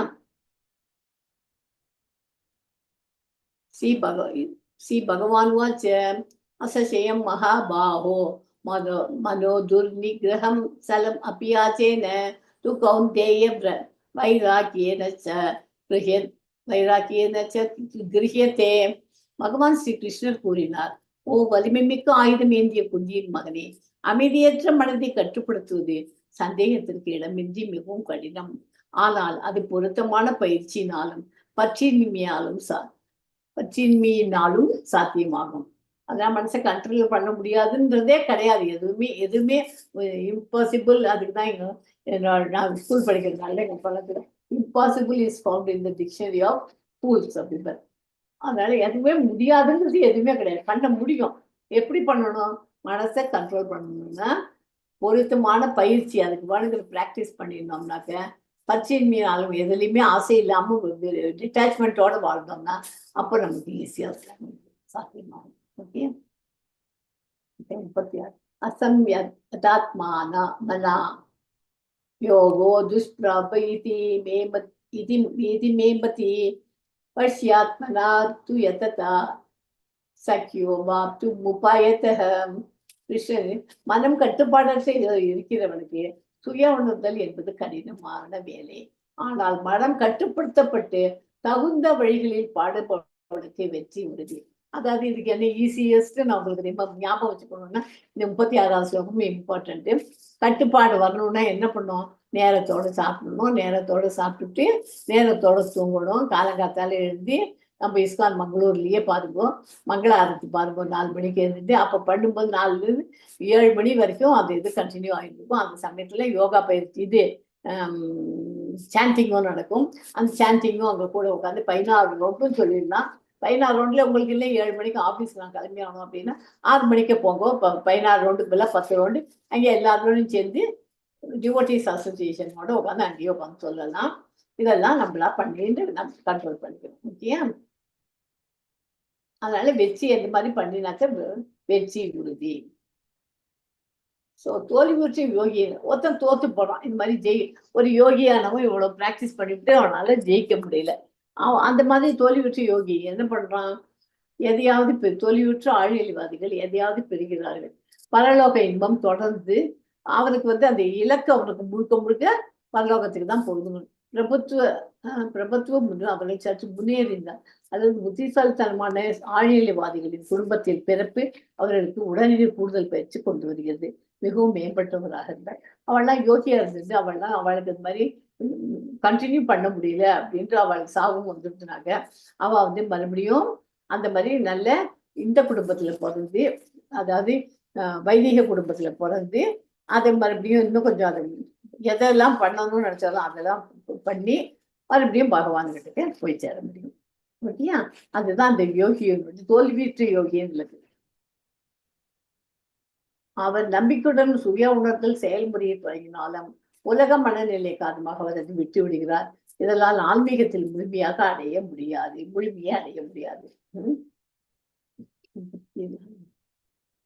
37 அர்ஜுனோவாச்ச ஐதி ஸ்ரத்தையோ பேதோ யோகாச்சலித மானச அப்ராபிய யோக சம்ஸ்தித்திம் தாம் கதிம் கிருஷ்ண கச்சதி. அர்ஜுனான்னு சொன்னது கிருஷ்ணா சத்தை செய்து முடிக்க வேண்டிய பணியில் தீவிரமாக ஈடுபட்டு இருந்தது. சிரமத்தை உடையவனாக இருந்தும் கவனமின்மையால் யோகத்திலிருந்து தவறிய மனதியுடையவன் யோகத்தில் வெற்றி பெறாமல் என்ன முடிவடைகிறான்? அவன் இவ்வளவு நாளைக்கு அவன் எல்லாம் பண்ணியிருக்கான். ஆனா அவன் அதை பண்ண முடியலன்னு கொஞ்சம் விட்டுட்டானா அவன் என்ன ஆகும்? அவனுக்கு தச்சின்னோபவய விப்ரஷ்டஸ் சின்னா பிரம்ம வீனஸ்யந்தி அப்பிரதிஷ்டோ மகாபாகோ விமுடோ பிரம்மணபதி. வலிமையான ஆயுதம் கொண்ட கிருஷ்ணா, ஆன்மீக பாதையில் இருந்து திகைத்து நிற்கும் அத்தகைய மனிதன் ஆன்மீக மற்றும் பொருள் வெற்றி இரண்டிலும் விலகி எந்த துறையிலும் எந்த நிலையும் இல்லாமல் ஒரு மேகத்தை போல் அழிந்து போகிறான் அல்லவா? அந்த மாதிரி இருந்தாக்க மேகம் என்ன ஆகுது? கொஞ்ச நேரத்துக்கு மேகம் பார்த்துட்டு இருக்கோம். அப்புறம் கொஞ்ச நேரம் கழிச்சு அந்த மேகம் என்ன ஆகுது? மறைஞ்சு போயிடுது. அந்த நிலையை டெம்பரரியாகவே ஆகி மறைஞ்சு போயிடுவான். ஓகே. ஏதன்மே சம்சயம் கிருஷ்ண சேத்துமர்கஸ்ய சேஷதः ததன்ய சம்சயஸ்ய சேதா நுபபத்யதே. கிருஷ்ணா, என்னுடைய சந்தேகத்தை அறவே நீக்க தகுந்தவர் நீரே. உண்மையின்றி வேறு யாரும் இந்த சந்தேகத்தை தீர்க்க முடியாது அப்படின்னு கேட்கிறான். அப்பதாவது பகவான் வாச்ச பார்த்த நைவேக நாம முத்திர விநாசஸ்தஸ்ய வித்யதே நகி கல்யாண கிருத்கச்சேத் துர்கதி தாதா கச்சதி. பரமபுருஷ பகவான் கூறினார், பிதாவின் மகனே, சுப காரியங்களில் ஈடுபடும் ஒரு ஆன்மீகவாதி உலகத்திலோ அல்லது ஆன்மீக உலகத்திலோ அழிவை சந்திப்பதில்லை. நன்மை செய்பவன் என என் நண்பன் ஒருபோதும் தீமையால் வெல்லப்படுவதில்லை. ஓகே, என்ன சொல்றார்? அவன் சுப காரியங்களில் ஈடுபடும் ஆன்மீகவாதி இருக்கார் இல்லையா? அவன் ஆன்மீக உலகத்துல அவனுக்கு அழிவுங்கிறது அதுக்கு அவன் சந்திக்கிறதுக்கு சான்ஸ் இல்லை. ஏன்னா அவன் சுத்த யோகி, நல்லா எல்லாம் அழிவுங்கிறதே அவனுக்கு கிடையாது. நன்மை செய்பவன் அவன் தான். அந்த மாதிரி சொல்லி என்னோட நண்பன் அவனை என்னைக்குமே தீமையால வெல்லப்படுவதில்லை. அப்படின்னா அவனுக்கு எப்போதுமே நன்மை தான் நடக்கும் அப்படிங்கிறார். ஸோ நல்ல குடும்பத்தில் பக்தியுடன் பிறப்பது வாழ்க்கையில் ஆரம்ப கட்டத்தில் தெய்வீக உணர்வை மீண்டும் உயிர்ப்பிக்கிறது. இளைஞர்கள் இயற்கையாகவே யோக கொடுக்கிறார் ஈர்க்கப்படுகிறார்கள். எடுத்துக்காட்டுகள் நிறைய இருக்கிறது. ஸோ 41, 42, 43 பிராபிய புண்ணிய கிருதாம் லோகானுஷித்வா சாஸ்வதி சமாம் சச்சீனாம் சுச்சீனாம் ஸ்ரீமதாம் கேஹே யோக பிரஷ்டோபிஜாயதே அதவா யோகினாமேவ குலே பவதி தீமதாம் ஏதத்தி துர்லபதரம் லோகே ஜன்மயதிஷம் தத்ர தம் புத்தி சம்யோகம் லபதே பௌர்வதேஹிகம் யததே ச ததோ பூய சம்சித்த குருநந்தன. யோகத்திலிருந்து வழங்கியவன் புண்ணியம் செய்தவர்களுடைய உலகங்களை அடைந்து நீண்ட வருடங்கள் வாழ்ந்து நன்னெறி உள்ள செல்வம் உள்ளவருடைய வீட்டில் மீண்டும் பெறுகிறான். அவன் எப்படி மறுபடியும் பிறக்கிறான்? யோகத்துல இருந்து அவனால கண்டினியூ பண்ண முடியல அப்படின்னா கூட அவன் நல்ல உலகத்துக்கு மேல போய் உலகங்களை நல்ல புண்ணியம் செஞ்சவெல்லாம் இருக்கிற உலகத்தை போய் பார்த்துட்டு கொஞ்ச நாளைக்கு அங்க வாழ்ந்துட்டு மறுபடியும் நல்ல நன்னெறி உள்ள செல்வம் உள்ளவர்களை வந்து மீண்டும் பிறக்கிறான். அவரது அல்லது ஞானிகளுடைய யோகிகளுடைய குலத்திலேயே பிறக்கிறான். இது போன்ற பிறப்பு எதுவுமே அது எதுவோ அது நிச்சயமாக இந்த உலகத்தில் பெறுவதற்கு அது குரு வம்சத்தின் பிறந்தவனே அந்த பிறவியில் முற்பிறவியில் உண்டான அந்த யோகத்தை பற்றிய அறிவை திரும்பவும் பெறுகிறான். மேலும் அதையோடும் அதிகமாக பூர்ணநிலை அடைவதற்கான முயற்சி செய்கிறான். அவன் போன ஜென்மத்துல என்ன வந்து இதுன்னு இருக்கானோ அதை விட்டதை வந்து கண்டினியூ ஆகும் இந்த ஜென்மம், நெக்ஸ்ட் ஜென்மத்துல. ஓகேயா? அது எதை இப்ப படிச்சதுதான், அது இங்கிலீஷ்ல இருக்கீங்க. 44, 45. பூர்வாபியாசேன தேனைவ கிரியதே ஏவ சோபிச்ச ஞாசு ஜிஞ்ஞாசுரபி யோகஸ்ய சப்த பிரம்மாதிவர்த்ததே பிரயத்னாத் யதமானஸ்து யோகி சுத்த கில்பிஷ அநேக ஜன்ம சம்சித்தஸ்ததோ யாதி பராம் கதிம். அவன் முயற்சி செய்யாவிட்டாலும் அந்த பூர்வ ஜென்ம பழக்கத்தால் யோக சாதனையை நோக்கி இழுக்கப்படுகிறான். யோகத்தின் ஆரம்ப நிலையில் உள்ளவன் கூட சப்த பிரம்மத்தை கடந்து செல்கிறான்.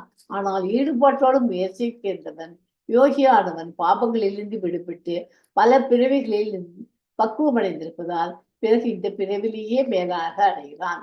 அந்த மாதிரி எல்லாத்தையும் திருப்பி திருப்பி பிராக்டிஸ் பண்ணி மறுபிறவி எடுத்து பிராக்டிஸ் பண்ணின்னு இருக்கிறது. சில பேர் வந்து இப்பவே இந்த பிறவிலேயே நல்லா பக்குவம் அடைஞ்சு எல்லாம் பண்ணினா அவன் இந்த ஜென்மத்திலேயே மேலான நிலையை அடைகிறார்கள்.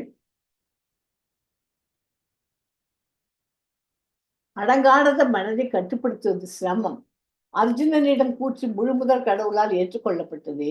அதே சமயம் பயிற்சியினாலும் பற்றின்மையாலும் சாத்தியம். என்ன பயிற்சி? புனித ஸ்தலத்துல வசிக்கணும், பரமாத்மாவின் மீது மனதை செலுத்தணும், புலன்களையும் மனதையும் அடக்கணும், பிரம்மச்சரியத்தை பின்பற்றணும், தனிமையா இருக்கணும், எல்லாம் படிச்சோம் இல்லையா? இந்த மாதிரி கிருஷ்ணனுடன் 9 விதமான பக்தி தொண்டில் ஈடுபட முடியும். முக்கியமானது கிருஷ்ணரை பற்றி கேட்பதாகும்.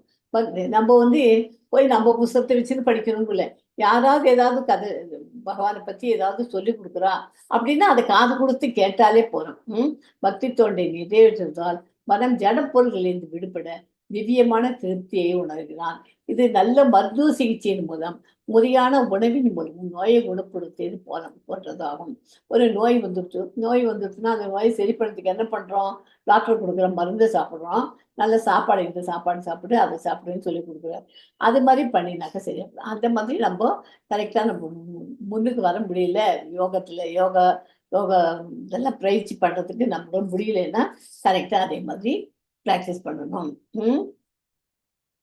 அதாவது பகவானுடைய கிருஷ்ணரின் லீலைகளை கேட்பது துன்பப்படும் நோயாளிக்கான உகந்து உள்ளது. கிருஷ்ணருக்கு படைக்கப்பட்ட உணவை உண்பதாகும். இந்த மருத்துவமே கிருஷ்ணனுடைய பகவானுக்கு எந்த சாப்பாடு நம்ம சாப்பிட்டாலும் பகவானுக்கு அதை நைவேத்தியமா பண்ணிட்டு பிரசாதமா சாப்பிட்டாலே அதுவே பெரிய இது நமக்கு ஒரு மருந்து. டாக்டர் கொடுக்குற மருந்துக்கு ஈக்குவல் அந்த பிரசாதம்ங்கிறது.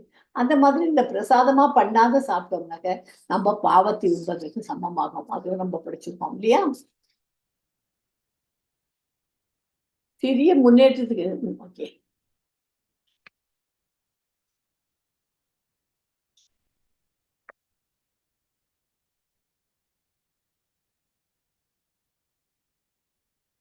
So 46, 47 அனுபவவாதிகள், பலன் தருபவர்கள் மற்றும் துறவிகளை விட யோகிகள் பெரியவர்கள். எல்லா யோகிகளிலும் முழு நம்பிக்கையுடன் எப்போதும் கிருஷ்ணரை நினைத்து அவருக்கு ஆழியலி அன்பான சேவை செய்பவர்கள் அனைவரிலும் உயர்ந்தவர்கள். ஓகே. 46, 47 தபஸ்வி ஜோதிகோ யோகி ஞானி யோகி மதோதிக கர்மிப்யஸ்சாதி கோ யோகி தஸ்மாத் யோகி பவார்ஜுன யோகி நாமபி சர்வேஷா மத்கனே கதேனாந்தராத்மனாம் சத்தாவான் பஜதே யோமாம் சமே யுக்ததமோ மதகம். யோகி தவம் செய்பவர்களை விட மேலானவன், கல்வி அறிவர்களை விட மேலானவன், கர்மம் வேதத்தின் சொல்லப்பட்ட கர்மங்களை செய்பவர்களை விட மேலானவன். ஆகையால் அர்ஜுனா யோகியாக ஆவாயாக. யார் ஸ்ரத்தை உள்ளவனாய் என்னிடம் மனதை செலுத்தியவனாய் அந்தராத்மாவிலே தனக்குள்ளே பூஜிக்கின்றானோ அவன் எல்லா யோகிகளுக்கும் இடையே மேலானவன் என்பது என் கருத்து அப்படின்னு கிருஷ்ண பகவான் சொல்றார். எல்லா யோக பயிற்சிகளும் பக்தி யோகத்தில் நிறைவு பெறுகின்றன. மற்ற எல்லா யோகங்களும் பக்தி யோகத்தில் உள்ள பக்தி எனும் நிலைக்கு வருவதற்கான முறைகளே ஆகும். கிருஷ்ண உணர்விற்கு வருவதற்கு ஒருவன் நல்ல அதிர்ஷ்டம் செய்திருக்க வேண்டும். கிருஷ்ணர் பூமாலைகளால் அலங்கரிக்கப்பட்டு காட்சி அளிக்கிறார். பிரம்மஜோதி என்று அழைக்கப்படும் தனது பிரம்மாண்ட தேஜஸின் மூலம் எல்லா திசைகளையும் பிரகாசப்படுத்துகிறார். சாதாரண மனிதனைப் போல் அன்னை யசோதையின் மைந்தனாக தோன்றுகிறார். இத்தகைய இயல்புகளை பற்றி பூரண உணர்வில் இருப்பவன் மிக உன்னதமான யோகி என்று அழைக்கப்படுகிறான். உயர்ந்த பக்குவ நிலை பக்தி யோகத்தில் மட்டுமே அடையப்படக்கூடியது. எல்லா வேத இலக்கியங்களிலும் உறுதி செய்யப்பட்டுள்ளது.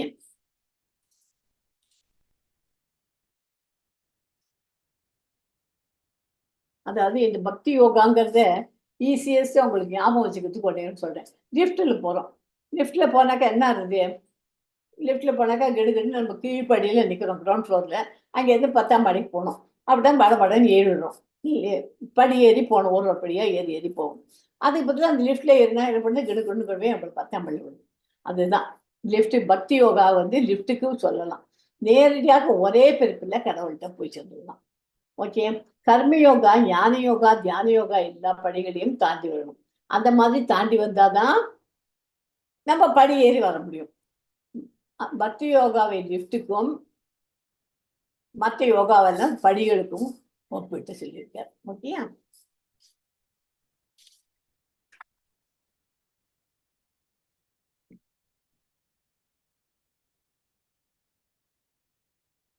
இதுவே அதேதான். அந்த மாதிரிலாம் பகவான் நினைச்சிட்டு இப்ப பண்ணினா and of all the yogis who always abides me and gives faith, எந்த நம்பிக்கையோடு எங்கிட்ட யாரையுமோ இருக்கானோ அவனுக்கு நான் எப்போதுமே அவன் எனக்கு எப்போதும் வேண்டப்பட்டவனாகவும் என்னுடைய நெருங்கிய நண்பனாவான் அப்படிங்கிறதுக்காக இருந்து இந்த கலியுகத்துல ஈஸியஸ்ட் வே பகவான் அடையணும்னா பக்தி யோகா பண்ணணும்னா இறைவன் பெயர்களை உச்சரிக்க வேண்டாம். ஹரே கிருஷ்ணா கிருஷ்ண கிருஷ்ணா ஹரே ஹரே, ஹரே ராம ராம ராம ஹரே ஹரே. ஓகே. இந்த சாப்டர் இதோட முடிஞ்சு போயிடுது. வேலையை விட்டுவிடுதல், யோகா பயிற்சியின் மேலும் நிலைகள், கொந்தேற்பான மனதை கட்டுப்படுத்த வேண்டிய அவசியம், எவன் தோல்வியுற்ற யோகிக்கு என்ன பண்ணுவோமோ மிக உயர்ந்த யோகி தான் இந்த 47வது ஸ்லோகத்துல அதை படிச்சுட்டோம். ஓகேயா. நான் இதுக்கு நடுப்புற உங்களுக்கு ஒரு குட்டி கதை ஒன்று சொல்றேன். சௌபாரி முனிவர்னு உங்களுக்கு தெரிஞ்சிருக்கோம்னு நினைக்கிறேன். யாருக்காவது தெரியுமா அந்த கதை? நானே சொல்லிட்டுமா. ஒரு வரை அவர் சௌபாரி முனிவருங்கிற ஒருத்தர் நீர்ல மூழ்கி தியானம் பண்ணிட்டே இருக்காரு. யமுனை ஆற்றுல போய் மூழ்கிட்டு தியானம் செஞ்சுட்டு இருந்தார். அப்போ தண்ணீர்ல 2 மீன்கள் சல்லாப நிலையில இருக்கிறத பார்த்துட்டார். அவர் என்ன சௌபாரி முனிவர் யோகி இல்லையா? அவர் அதை அந்த இதை பார்த்துட்டார். அது மீன் சல்லாப நிலையில இருக்கிறத பார்த்துட்டார். அதை பார்த்த உடனே அவருக்கு என்ன ஆகுது? அவருக்கு அதனால அவரோட யோகம் யோகா முனிவரா இருக்கிறதுல இருந்து அவர் அதுல இருந்து நழுவி இருக்காரு.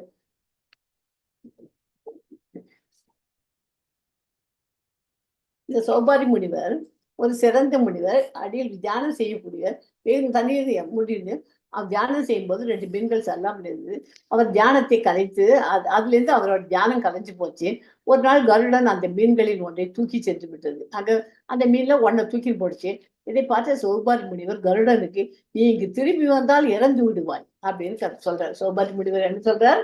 அந்த கருடனை பார்த்து ஏன் அப்படி சொன்ன உடனே சாபமிட்டார். கருடன் கிருஷ்ண பகவானின் வாகனம். அதனால கிருஷ்ண பகவானுக்கு இது பிடிக்கவில்லை. இந்த நிலையில் தனது தவம் கலைந்த நிலையில் அதனால கிருஷ்ணருக்கு அவர் பண்ணது பிடிக்கல. அவர் கிருஷ்ண யோகியா தான் இருக்கார். இருந்தாலும் அவர் பண்ணது தப்புங்கிறதுனால அவர் தவத்தை கைவிட்டுட்டார். ஆட்டோமேட்டிக்கா கிருஷ்ண பகவான் அவர் விட்டுட்டு போயிருக்காரு. கைவிட்டு மீண்டும் ஜட உலகத்துக்கு திரும்பி வந்துட்டார். ஜட உலக வந்த உடனே என்ன பண்ணார்? அவர் தண்ணியில இருந்தனால உடம்பெல்லாம் சுருங்கி போய் வயசான கிழமை மாதிரி விட்டார். அவரால் என்ன பண்றார்? அவர் உடம்பு அவருக்கு இதெல்லாம் தெரியும் இல்லையா, எப்படி யோகால தான் செடிப்படிக்கணும்ட்டு ஒரு சின்ன பையனாட்டம் பண்ணிட்டு மதுரால் ஒரு அரசன் மாந்தாத்தான்னு இருக்கான். அவனுக்கு 3 பையனும் 50 பொண்களும் இருக்கு. அதை பார்த்துட்டு பெண்களை நரைமுடி தோல் சுருக்கம் இதை எல்லாத்தையும் சரி பண்ணிவிட்டேன். போயிட்டு அவள் வீட்டில் போய் சுயகாரம் பண்ணுறேன்ட்டு போய் எனக்கு வந்து தன் இளைஞனா மாற்றிட்டு எனக்கு ஒரு பொண்ணை கல்யாணம் பண்ணிக்கிறேன்ட்டு போகிறேன். அவள் வந்து பார்த்தோன்னே பெண்ணை தேர்ந்தெடுக்க மாட்டேன். அழகிய இளைஞர் பகட்டான பௌதிக உழைத்தல். அவர் என்ன பண்ணார் பார்த்தோன்னே எல்லா பொண்ணுகளும் அழகாது, எல்லாரையும் நானே பண்ணிக்கிறேன் அப்படின்னு எல்லாத்தையும் பண்ணிவிட்டா இளவரசிகளை. பின்ன அவரோட தவ வலிமையால அந்த ஆடம்பரமான அரண்மனைகள், ஆடை அலங்காரங்கள் எல்லாத்தையும் பண்ணிடுறேன். என்ன பூங்காக்கள், மேலும் தெளிவான ஏரிகள் எல்லாத்தையும் பண்ணிவிட்டு பலவிதமான பூக்களின் மனம், பறவைகளின் சத்தம் எல்லாம் போட்டு அமக்களமா பண்ணிட்டேன். விலை மதிப்பு மிக்க படுக்கைகள், இருக்கைகள், ஆபரணம், மேலும் குளியறை எல்லாம் அமக்களமா பண்ணி கொடுத்துட்டேன். பல்வேறு வகையான சந்தன மர வாசனை திட்டங்கள், மலர் மாலைகள், சுவையான உணவு எல்லாம் இருந்து பெரிய அரண்மனையில எப்படி இருக்குமோ அந்த மாதிரி பண்ணிவிட்டேன். இவ்வாறு மிகச் செழிப்பான மற்றும் பகட்டான சாதனங்களால் சூழப்பட்ட ரிஷி தனது ஏராளமான குடும்ப விவகாரத்தில் ஈடுபட்டார். இந்த மாதிரி இருக்கிற சமயத்துல அந்த மாதிரி குடும்ப இதுல வந்து பௌதிக இதுல இல்லற வாழ்க்கையில ஈடுபட்டு 50 பெண்கள் இருக்கு இல்லையா, இல்லற வாழ்க்கையில ஈடுபட்டு நல்லாவே திருப்தி அடைஞ்சு என்ஜாய் பண்ணிட்டார்கள். அது எத்தனை நாளைக்கு இருக்கும்? இதெல்லாம் பௌதிகத்தில் இருக்கிறதெல்லாம் நிரந்தரம் இல்லை, கொஞ்ச நாள்ல மறைஞ்சு போயிடும். அதனால இந்த திருப்தி தீபம் எப்படி எண்ணெயால் சுடர்விட்டு எரிந்து கொண்டு இருக்கிறதோ அதை போல அந்த திருப்தி தொடர்ந்து அனுபவிக்க முடியவில்லை. தன் வெளியே எழுதி வருகிறான். அது ரொம்ப நாளைக்கு அது நீடிச்சு அவரால் என்ஜாய் பண்ண முடியல. அந்த லைஃபை என்னடா பண்றது அப்படின்னு சொல்லிட்டு பார்த்தீங்கன்னா உட்காந்து ஒரு யோசனை பண்ணி பார்க்குறாரு. வாழ்க்கையில நம்ம சரிந்து விடுறதுக்கு காரணம் என்ன? எதுக்காக அந்த மீன்களோட பாலியத்துல போய் பார்த்தோம்? அது வந்து கருடனுக்கு எதுக்காக சாபம் கொடுத்தோம்? நவம் மற்றும் எளிமை எழுந்தேன், பௌதிக உலக தொடர்பு, இளவரசிகளை போய் கல்யாணம் பண்ணிப்பானே, அந்த கருடனுக்கு போய் சாபம் கொடுப்பாரு. கருடன் சாபம் கொடுத்ததுனால தானே அவரோட தியானத்திலேருந்து விடுபடும்படியாக கிருஷ்ணர் அவரை விட்டுட்டு போயிட்டார் இல்லையா? அதனால யமுனை ஆற்றங்கரையில் காளிங்கனுக்கு சாபம் தெரிந்தது. காளிங்கன் கருடன் இனி யமுனை ஆற்றுக்கு வரமாட்டான் என்று மிக நம்பிக்கையோடு இருந்தார். ஆனால் அவன் யமுனாவிற்குள் தஞ்சம் புகுவது புத்திசாலித்தனம் என்று காளிங்கன் நினைத்தார். சௌகரி முடிவு மூலம் நாம் கற்க வேண்டிய பாடம்: வாழ்க்கையின் ஆன்மீக மதிப்பை அறிந்தவர்கள் வெளிப்புறல் பொருள்கள் செழிமையாக ஈர்க்கப்படுவதில்லை. செவ்வாறு முடிவதில் வாழ்க்கை மற்றும் செயல்பாடிலிருந்து நாம் பெறக்கூடிய, அதாவது ஒன்ஸ் அந்த மாதிரி நம்ம புத்தியை வந்து இது பண்ணிட்டோம்னாக்க ஆன்மீகத்துக்கு கொண்டு போய் எல்லாம் வந்தாச்சுன்னா மறுபடியும் இந்த பக்கம் திரும்பி வந்தாச்சுன்னா கிருஷ்ண பகவான் நம்மளை விட்டுட்டு மறுபடியும் போயிட்டு இல்லையா? அதனாலதான் அவன் அந்த மாதிரி ஆயிட்டான். இப்படி ஆயிட்டோமே நம்ம பண்றது தப்புன்னு சொல்லிட்டு சோபாரி முனிவர் திரும்பி மறுபடியும் வாழ்க்கை வாழணும்னு நினைச்சாரு. ஹரே கிருஷ்ணா. இதோட இந்த கிளாஸ் முடிச்சுக்கிறேன். ஓகே, ஏதாவது டவுட் இருந்தாக்க கேளுங்க. கிளாஸ் முடிஞ்சோடனே ஆஞ்சா கல்பதரூபஸ்ய கிருபா சிந்துபிய வச்ச பதித்தானாம் பாவனேபியோ வைஷ்ணவேபியோ நமோ நமக. Hare Krishna, Prabhuji, Mataji, thank you so much.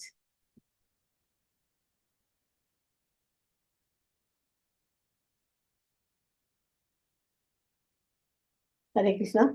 Yes, Prabhuji, Mataji, Mayaraja Prabhuji. यार कंदन வந்துட்டார் போலுக்காரோ.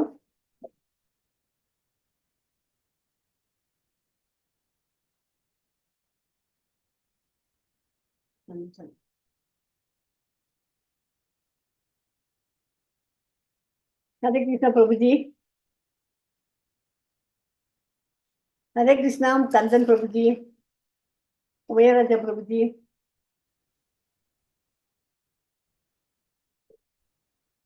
हरे कृष्णा प्रभु जी. சொல்லுங்க பிரபுஜி. ரெண்டு பேருமே பேச மாட்டேங்கிறாங்களே. हरे कृष्णा प्रभु जी. हरे कृष्णा कंदन प्रभु जी. காது சரியா வரல. கிளாஸ் ஏதா கொஞ்சம் புரிஞ்சுதா பிரபுஜி?